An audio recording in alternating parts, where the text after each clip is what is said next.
Hello there and welcome to Business Daily. This program is where we bring you up to the minute with developments in the world of economy, business, finance, trade, and also get top-notch analysis on topics and trends in the very fast-paced world of business. I am your host, Christiana Amodu Otinya.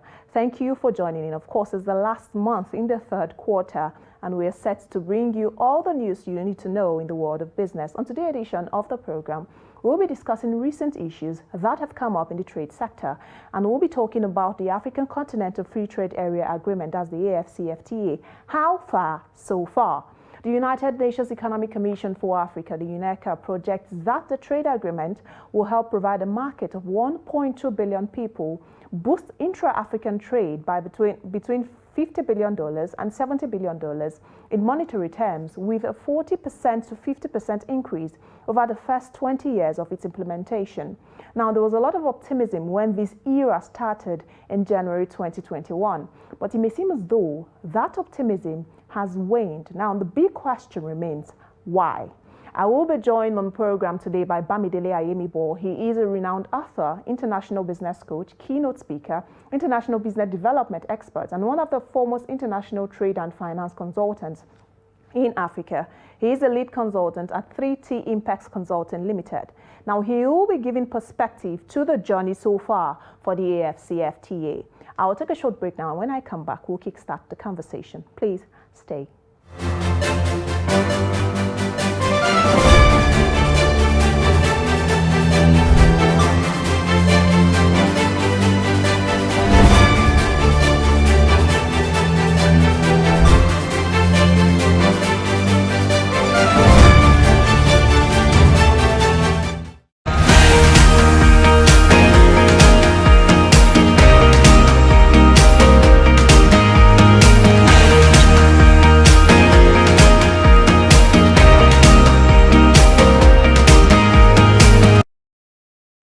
Welcome back to the program, and thank you for still staying there with us. I'm being joined by my guest. He's Bamidele Ayemibo. He's the lead consultant at 3T Impacts Consulting Limited. Welcome to the program, Bamidele. Yeah, good morning. How are you?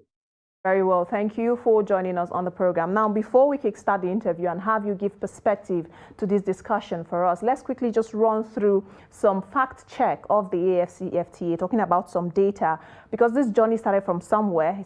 So now that we are here, what is it really like for the benefit of those watching? Now, the key objective to be achieved through successful round of negotiations that have to be done in phases, that's for the AfCFTA, includes lay the foundation for the establishment of a continental customs union, promote and attain sustainable and inclusive socio-economic development, gender equality, and structural transformation of state parties, enhance the competitiveness of the economies of state parties within the continent and global market. Also promote industrial development through diversification and regional value chain development, agricultural development and food security, and resolve the challenges of multiple and overlapping memberships and expedite the regional and continental integration processes. Now, Article 4 of the agreement mandates state parties to progressively eliminate tariffs and non-tariff barriers to trade in goods, progressively liberalize trade in services, cooperate on investment, intellectual property rights, and competition policy, cooperate on all trade-related areas, establish a mechanism for the settlement of disputes concerning their rights and obligations, and establish and maintain an institutional framework for the implementation and administration of the AfCFTA. Now, let me bring my guest into the discussion. It's been almost 2 years down the line since this historic feat was reached for the African continent, basically to open up the continent and also benefit the continent in terms of trade and trade relations. I want you to assess the journey so far. Has it been injurious or has it been a blessing? The journey so far has been progressive. What was done 2 years ago was the flag up that, look, we are now set to trade under AfCFTA. However, the infrastructure to make that happen were not fully done yet. So what has happened between last year, January, and now has been, number one, the negotiation of the tariff among the countries. So now about 88% tariff negotiation has happened. So we just have about 12 to go. We have already have the 22 countries required to ratify for it to start. Then we need two other things: infrastructure for payment and transport. Payment was a big challenge because if we are going to be doing AfCFTA and relying on foreign currency in which we have to pay, and you have to go through New York back to Africa because I want to pay Ghanaian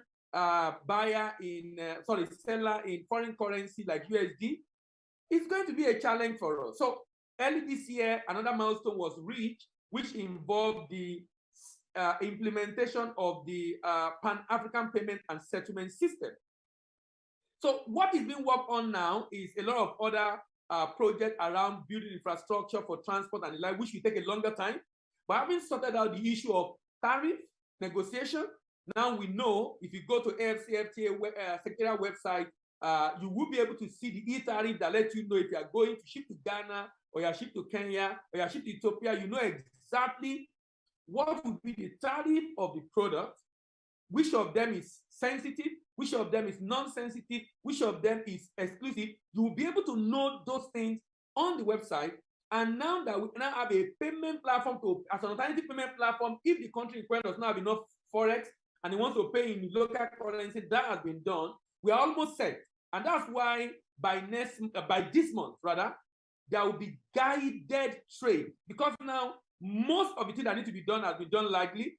So we're expecting the country like Ghana, like Cameroon, like Mauritius, like Egypt, like Tunisia are going to do guided trade, like a model trade to demonstrate to all other African countries, this is going to work, this is working, so that other people can begin to follow suit. So not that nothing has happened really, because I saw a news, someone wrote that for like 2 years, nothing has happened, Nigeria is not doing anything. Nigeria could not have done anything.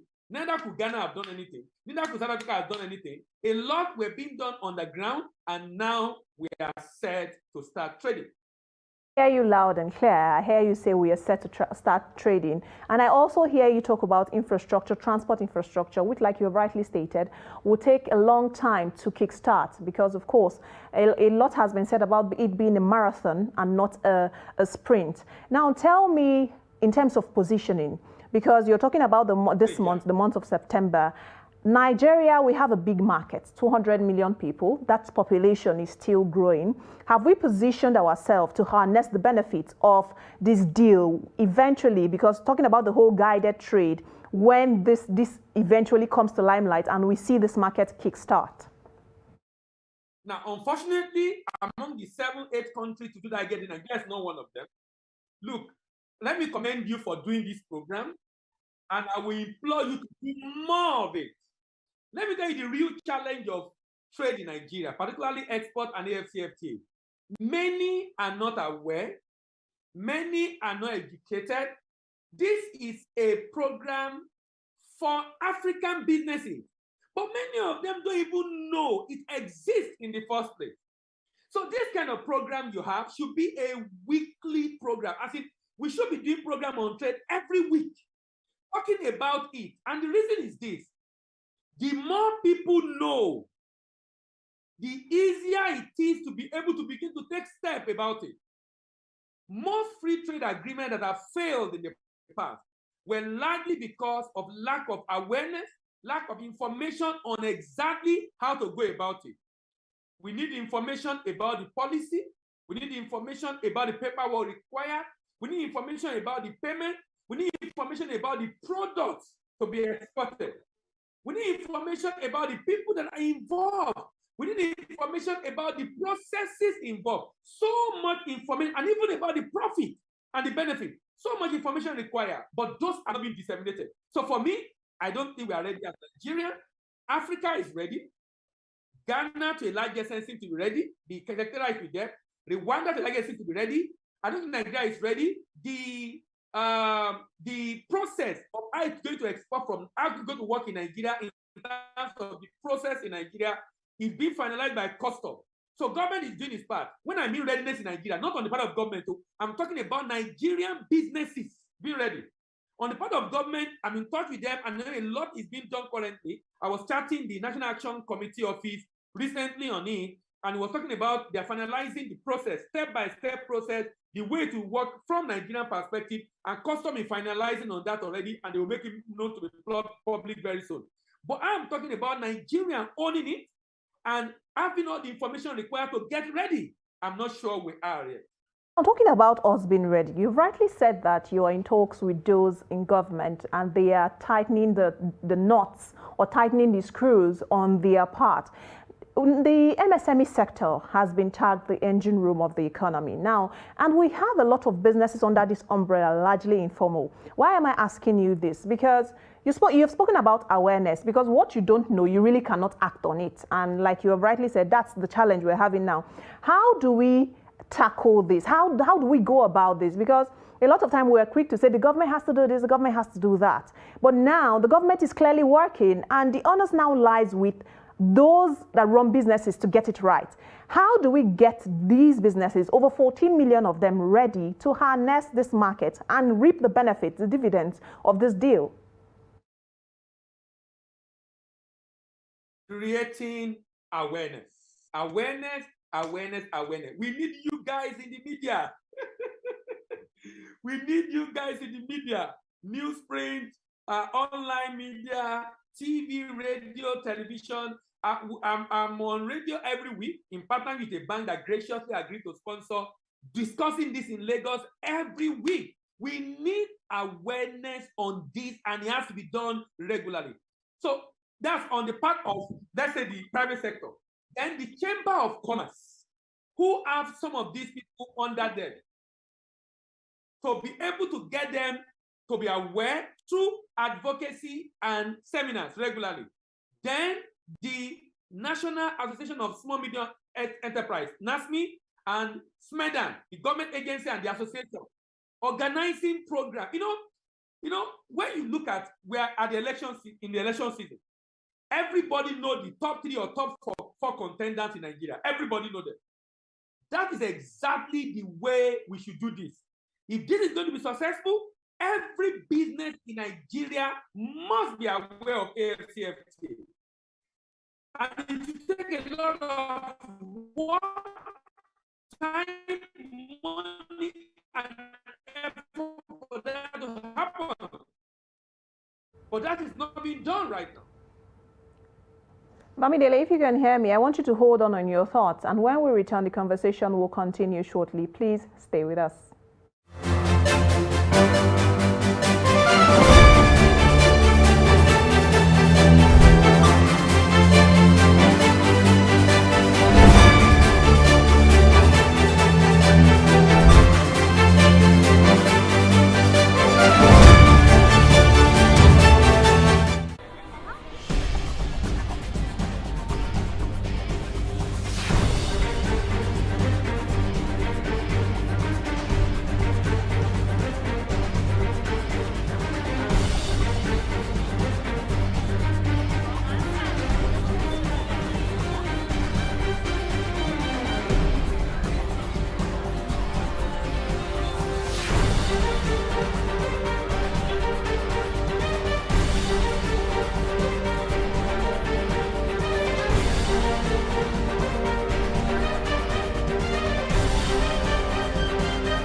TV, documenting the Nigerian story.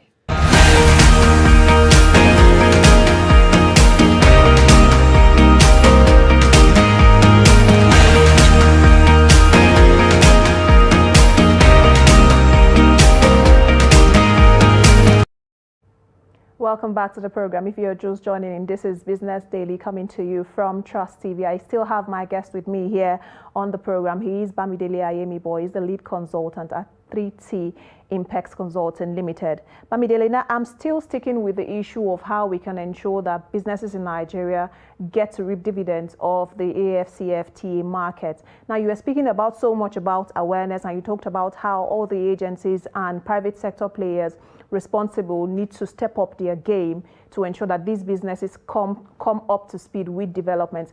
Just some days ago, the Manufacturing Association of Nigeria, they also laid some concerns around how the issue with the AfCFTA and how we are not still ready yet. I want you to speak to in terms of building capacity of these businesses locally to play in this market.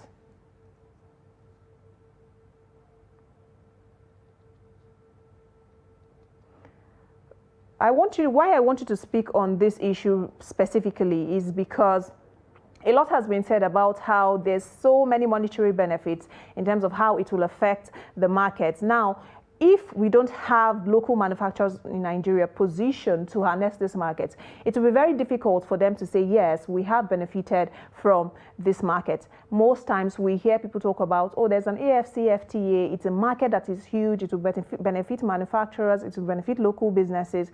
But if these local businesses do not play in this market, it will be hard to reap the benefits or the dividends of this market. And that's why I have asked you that, looking from your own prism, how do you think this can steadily be handled? Because then again, we are the giant of Africa as Nigeria, and you mentioned some countries where the guided trade is supposed to commence. Nigeria was not in that list, but now we are talking about how we can also place Nigeria and reap these benefits. Please speak to that.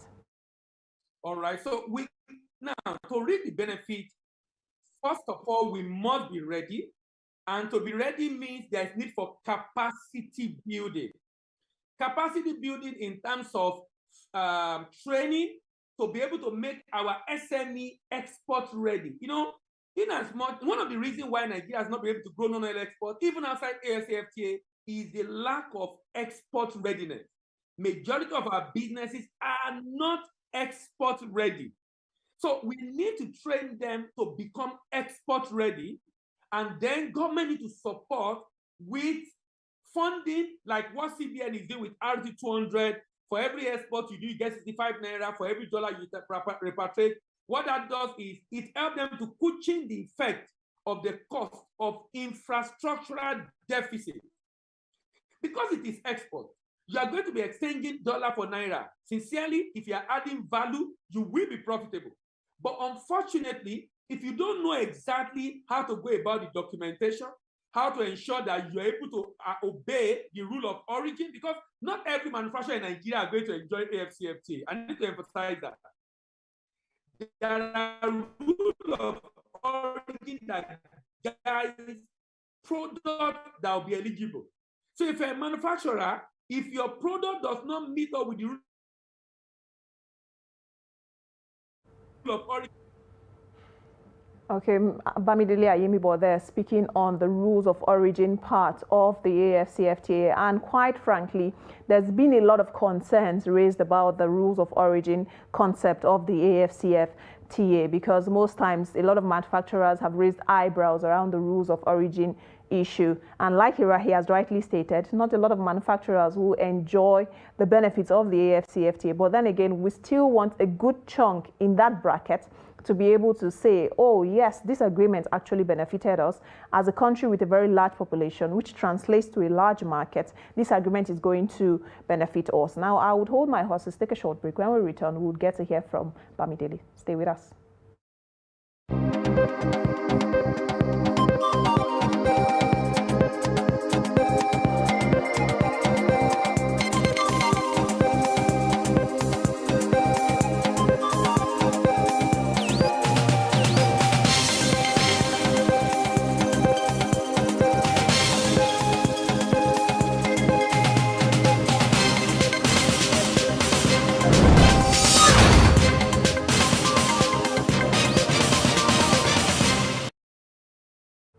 Okay, welcome back. Bamidele, I want you to speak to developments around the rules of origin, because just before we went on that short break, there's been a lot of concerns around this. I want you to break it down for the viewers and those watching. Rule of origin basically ensures that not everybody would be able to ship, because if you open the door for everybody without rules, that means Africans are not the ones that will enjoy it. Rule of origin prevents a Chinese, a European, and American from shipping his good into Ghana, relabel it as produced in Ghana, and ship into Nigeria. Rule of origin prevents that. If we don't have a rule, what will happen is we'll have AfCFTA, we'll have the agreement, but the benefit goes to other countries. So the concept of rule of origin is to ensure that every raw material being used is largely from Africa, any country among the state parties in Africa. If we don't do that, we are not going to cascade the benefit of AfCFTA down to the grassroots.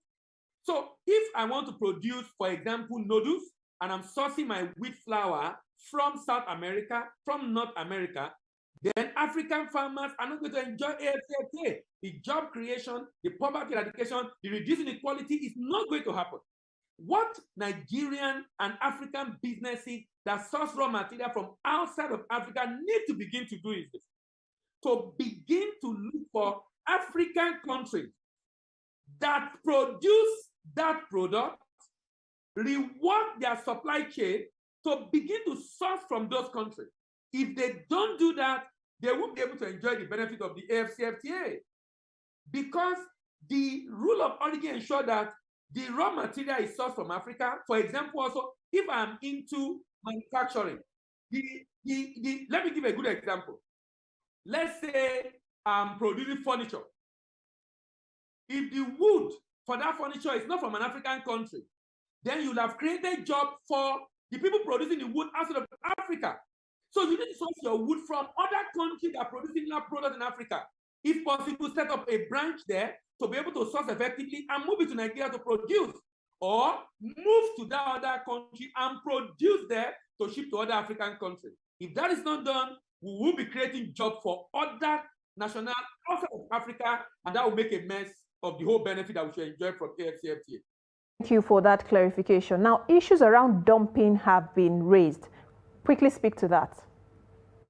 Now, dumping is said to happen when an exporter is selling in an export market at a price lower than the price he is selling in the home market. So I'm exporting, for example, pap to the UK. The pap, let's say it costs $2 equivalent in Nigeria, but I'm selling it at $1.5, $1.8 in the US. That is dumping. Now, to be able to prevent that, this is where private sector must collaborate with the government.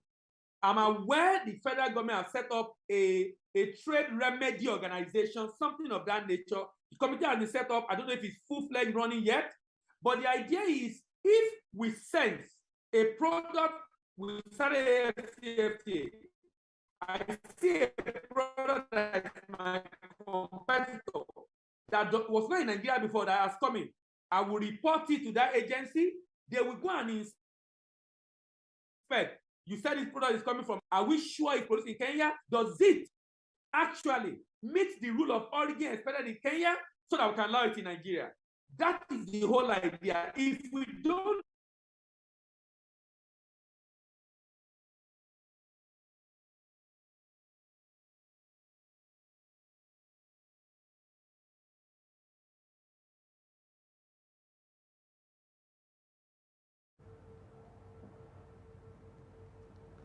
Okay, Bamidele, I think we have lost you there, but thank you so much for coming on the program and also giving us your thoughts on how basically Nigeria can benefit from the AfCFTA agreement. Of course, the conversation is ongoing. We'll also look for a further date where we can explore this conversation further with you. But like you have rightly stated, awareness is key. Awareness is important. The information needs to be out there for those in the business space to know that this is a market where we can all play in.